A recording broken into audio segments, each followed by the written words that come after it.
Oh my goodness! I'm at Harvard! Wow! To President Faust, my fellow honorands, Carl, that was so beautiful, thank you so much. And James Rothenberg, Stephanie Wilson, Harvard faculty, with a special bow to my friend, Dr. Henry Louis Gates. All of you alumni, with a special bow to the class of '88 and your $115 million.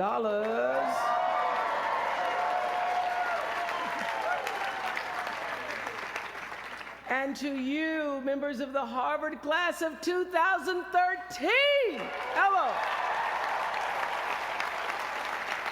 I thank you for allowing me to be a part of the conclusion of this chapter of your lives and the commencement of your next chapter.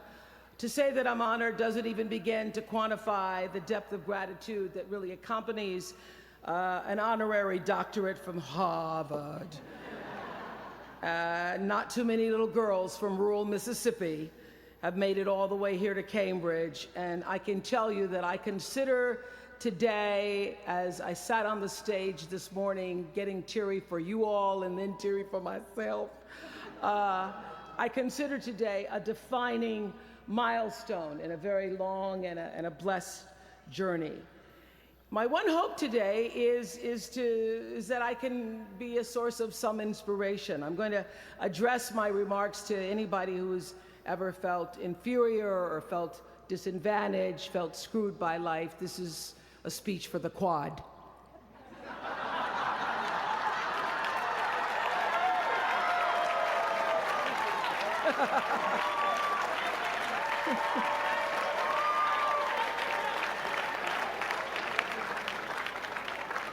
Actually, I was so honored. I wanted to do something really special for you. I wanted to be able to have you look under your seats and there would be free master and doctor degrees. But I see you got that covered already. I will be honest with you. I felt a lot of pressure over the past few weeks to come up with something that I could share with you that you hadn't heard before, because after all, y'all went to Harvard, I did not. But then I realized that you don't have to necessarily go to Harvard to have a driven, obsessive, type A personality, but it helps. And while I may not have graduated from here, I admit that my personality is about as Harvard as they come. You know, my television career began unexpectedly. As you heard this morning, I was in the Miss Fire Prevention contest. That was when I was 16 years old in Nashville, Tennessee, and you had the requirement of having to have red hair in order to win up until the year that I entered. So they were doing the question and answer period because I knew I wasn't going to win in the swimsuit competition. So during the question and answer period, the question came, "Why, young lady, what would you like to be when you grow up?" And by the time they got to me, all the good answers were gone. So I had seen Barbara Walters on the Today Show that morning, so I answered, "I would like to be a journalist. I would like to tell other people's stories in a way that makes a difference in their lives and the world." And as those words were coming out of my mouth, I went, "Whoa, this is pretty good. I would like to be a journalist. I want to make a difference." Well, I was on television by the time I was 19 years old. And in 1986, I launched my own television show with a relentless determination to succeed. At first, I was nervous about the competition, and then I became my own competition, raising the bar every year, pushing myself as hard as I knew. Sound familiar to anybody here? Eventually, we did make it to the top, and we stayed there for 25 years. The Oprah Winfrey Show was #1 in our time slot for 21 years, and I have to tell you, I became pretty comfortable with that level of success. But a few years ago, I decided, as you will at some point, that it was time to recalculate, find new territory, break new ground. So I ended the show and launched OWN, the Opry Winfrey Network. The initials just worked out for me. So 1 year later, after launching OWN, nearly every media outlet had proclaimed that my new venture was a flop. Not just a flop, but a big, bold flop, they call it. I can still remember the day I opened up USA Today and read the headline, "Oprah not quite standing on her own." I mean, really, USA Today, now that's the nice newspaper. It really was, this time last year, the worst period in my professional life. I was stressed and I was frustrated, and quite frankly, I was embarrassed. It was right around that time that President Faust called and asked me to speak here, and I thought, you want me to speak to Harvard graduates? What can I possibly say to Harvard graduates, some of the most successful graduates in the world, in the very moment when I had stopped succeeding? So I got off the phone with President Faust, and I went to the shower. It was either that or a bag of Oreos. So I chose the shower.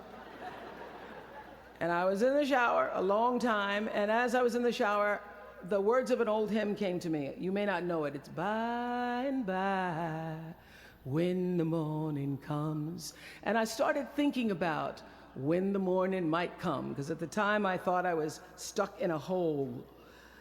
And the words came to me, trouble don't last always, from that hymn.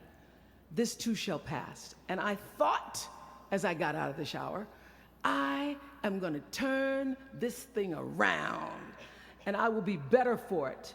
And when I do, I'm going to go to Harvard, and I'm going to speak the truth of it. So I'm here today to tell you, I have turned that network around.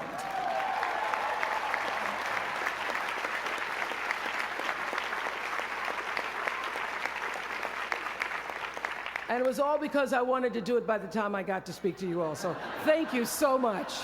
You don't know what motivation you were for me. Thank you.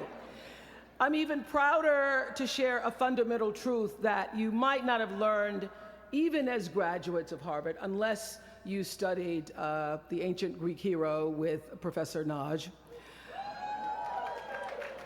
Professor Naj, who as we were coming in this morning said, "Please, Ms. Winfrey, walk decisively."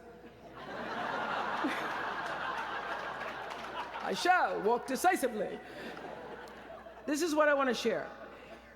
It doesn't matter how far you might rise. At some point, you are bound to stumble, because if you're constantly doing what we do, raising the bar, if you are constantly pushing yourself higher, higher, the law of averages, not to mention the myth of Icarus, predicts that you will at some point fall. And when you do, I want you to know this, remember this, there is no such thing as failure. Failure is just life trying to move us in another direction. Now, when you're down there in the hole, it looks like failure. So this past year, I had to spoon feed those words to myself. And when you're down in the hole, when that moment comes, it's really okay to feel bad for a little while. Give yourself time to mourn what you think you may have lost. But then, here's the key. Learn from every mistake, because every experience, encounter, and particularly your mistakes are there to teach you and force you into being more of who you are. And then figure out what is the next right move. And the key to life is to develop an internal, moral, emotional GPS that can tell you which way to go. Because now and forevermore, when you Google yourself,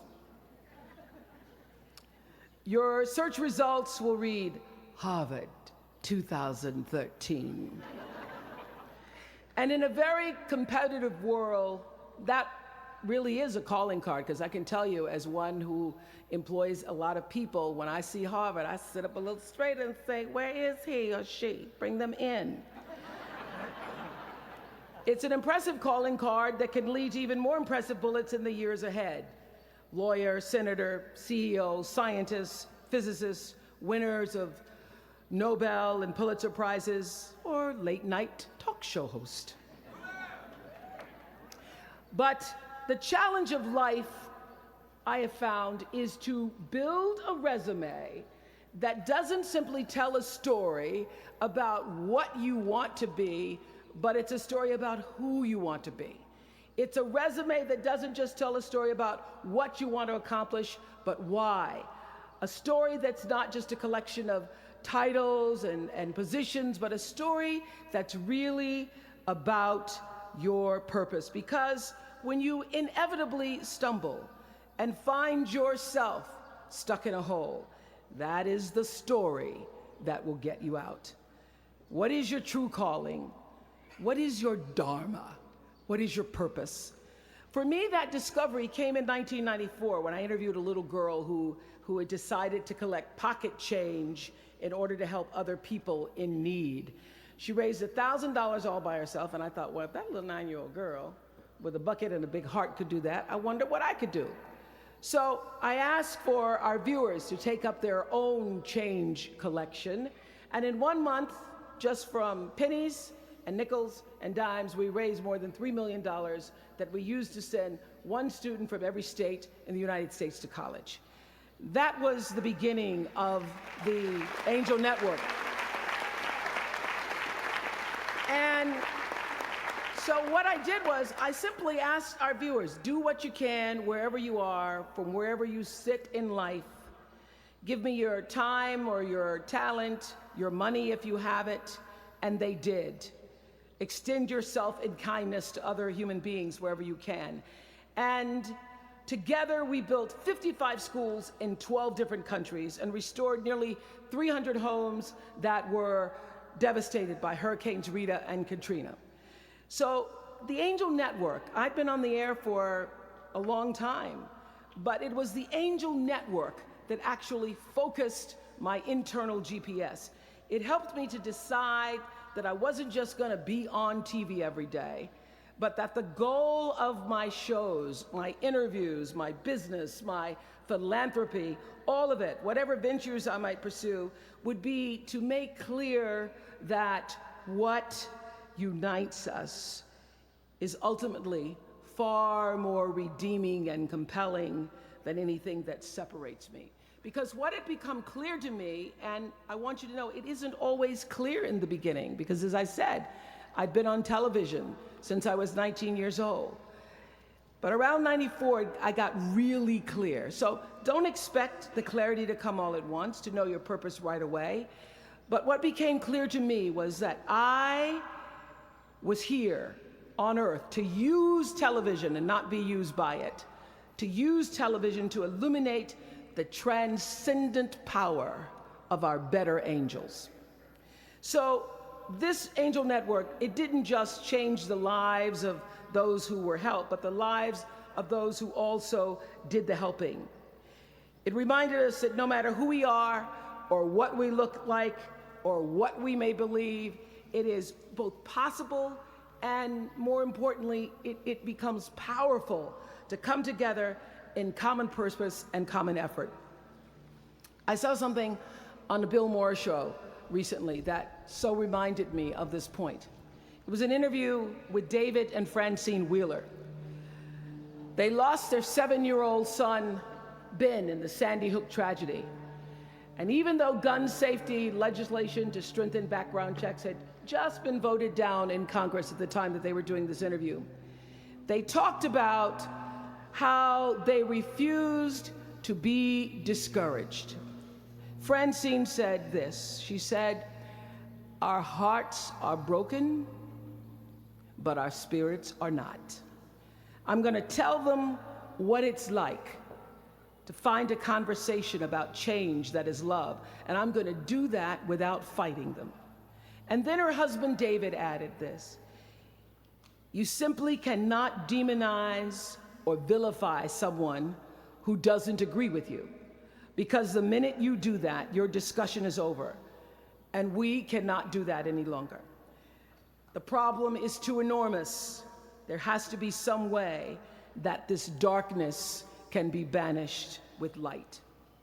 In our political system and in the media, we often see the reflection of a country that is polarized, that is paralyzed, and is self-interested. And yet, I know you know the truth. We all know that we are better than the cynicism and the pessimism that is regurgitated throughout Washington and the 24-hour cable news cycle. Not my channel, by the way. We understand that the vast majority of people in this country believe in stronger background checks because they realize that we can uphold the Second Amendment and also reduce the violence that is robbing us of our children. They don't have to be incompatible.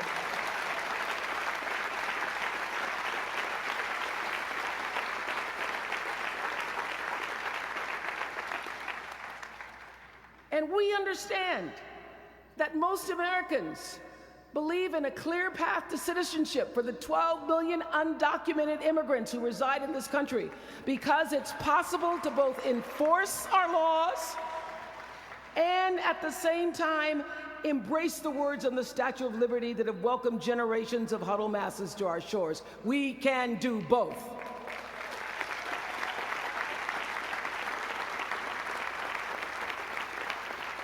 And we understand, I know you do because you went to Harvard, that people from both parties and no party believe that indigent mothers and families should have access to healthy food and a roof over their heads and a strong public education. Because here in the richest nation on earth, we can afford a basic level of security and opportunity. So the question is, what are we going to do about it? Really, what are you going to do about it? Maybe you agree with these beliefs, maybe you don't. Maybe you care about these issues, or maybe there are other challenges that you, class of 2013, are passionate about. Maybe you want to make a difference by serving in government. Maybe you want to launch your own television show. Or maybe you simply want to collect some change. Your parents would appreciate that about now. The point is, your generation is charged with this task of breaking through what the body politic has thus far made impervious to change. Each of you has been blessed with this enormous opportunity of attending this prestigious school. You now have a chance to better your life, the lives of your neighbors, and also the life of our country. When you do that, let me tell you what I know for sure. That's when your story gets really good. Maya Angelou always says, when you learn, teach. When you get, give. That, my friends, is what gives your story purpose and meaning. So you all have the power in your own way to develop your own angel network. And in doing so, your class will be armed with more tools of influence and empowerment than any other generation in history. I did it in an analog world. I was blessed with a platform that at its height reached nearly 20 million viewers a day. Now here in a world of Twitter and Facebook and YouTube and Tumblr, you can reach billions in just seconds. You're the generation that rejected predictions about your detachment and your disengagement by showing up to vote in record numbers in 2008. And when the pundits said, they talked about you, they said you'd be too disappointed, you'd be too dejected to repeat that same kind of turnout in the 2012 election, and you proved them wrong by showing up in even greater numbers. That's who you are. This generation, your generation, I know, has developed a finely honed radar for BS. Can you say BS at Harvard? The spin and phoniness and artificial nastiness that saturates so much of our national debate. I know you all understand better than most that real progress requires authentic an authentic way of being, honesty, and above all, empathy. I have to say that the single most important lesson I learned in 25 years talking every single day to people was that there's a common denominator in our human experience. Most of us, I tell you, we don't want to be divided. What we want, the common denominator that I found in every single interview, is we want to be validated. We want to be understood. I've done over 35,000 interviews in my career. And as soon as that camera shuts off, everyone always turns to me and inevitably in their own way asks this question: was that okay? I heard it from President Bush. I heard it from President Obama. I've heard it from heroes and from housewives. I've heard it from victims and perpetrators of crimes. I even heard it from Beyonce and all of her Beyonce-ness. She finishes performing, hands me the microphone and says, "Was that okay?" Friends and family, yours, enemies, strangers, in every argument, in every encounter, every exchange, I will tell you, they all want to know one thing: was that okay? Did you hear me? Do you see me? Did what I say mean anything to you? And even though this is the college where Facebook was born, my hope is that you will try to go out and have more face-to-face conversations with people you may disagree with.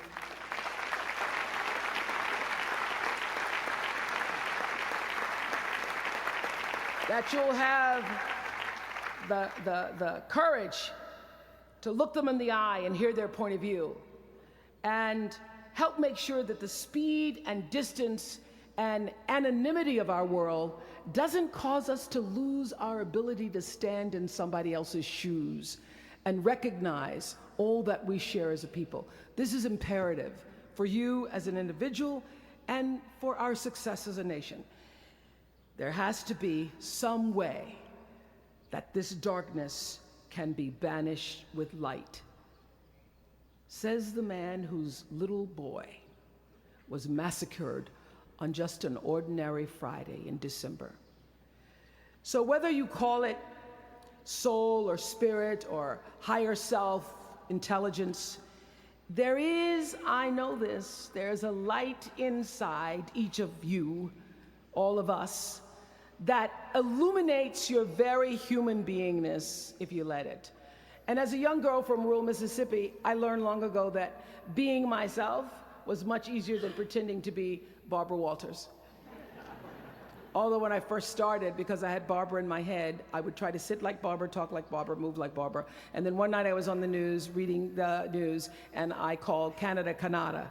And that was the end of me being Barbara. I cracked myself up on TV, couldn't stop laughing, and my real personality came through. And I figured out, oh gee, I can be a much better Oprah than I could be a pretend Barbara.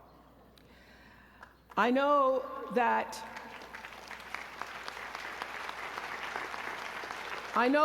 you all might have a little anxiety now and hesitation about leaving the comfort of college and putting those Harvard credentials to the test.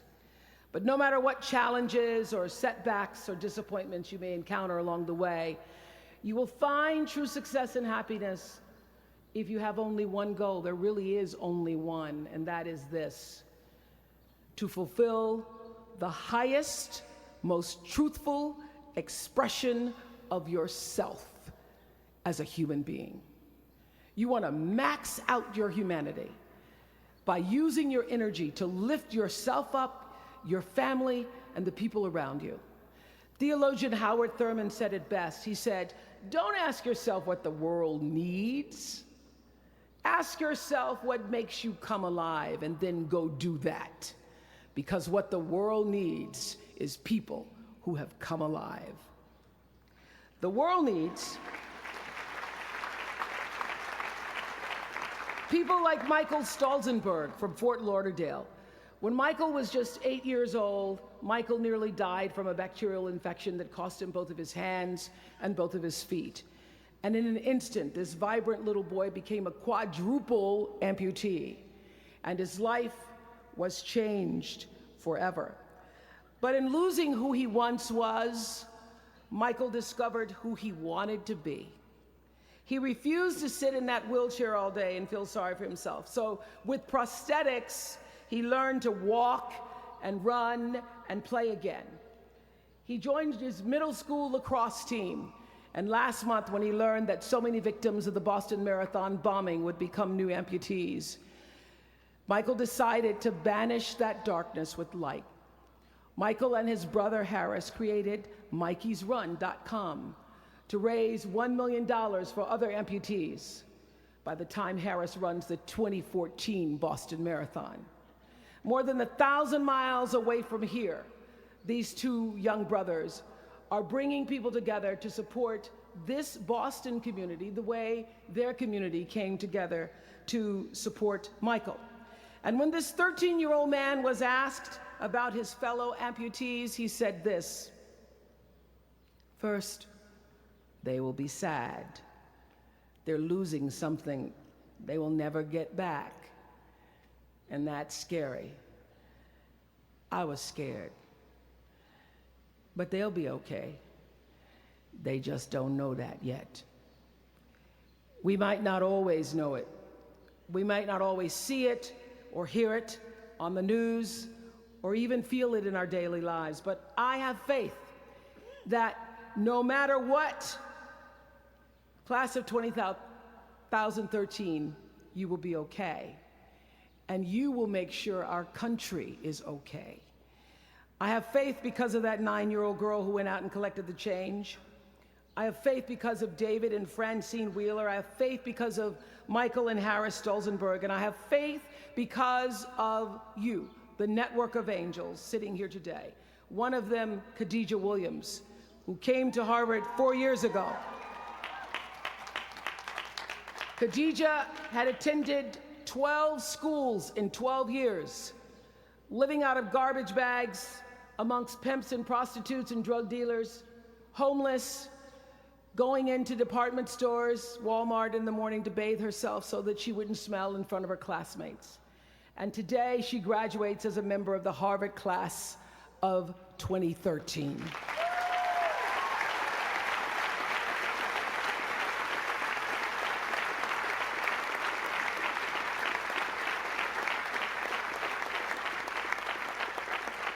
From time to time, you may stumble, fall. You will for sure count on this. No doubt. You will have questions and you will have doubts about your path. But I know this: if you're willing to listen, to be guided by that still small voice that is the GPS within yourself, to find out what makes you come alive, you will be more than okay. You will be happy, you will be successful, and you will make a difference in the world. Congratulations, class of 2013. Congratulations to your family and friends. Good luck, and thank you for listening. Was that okay?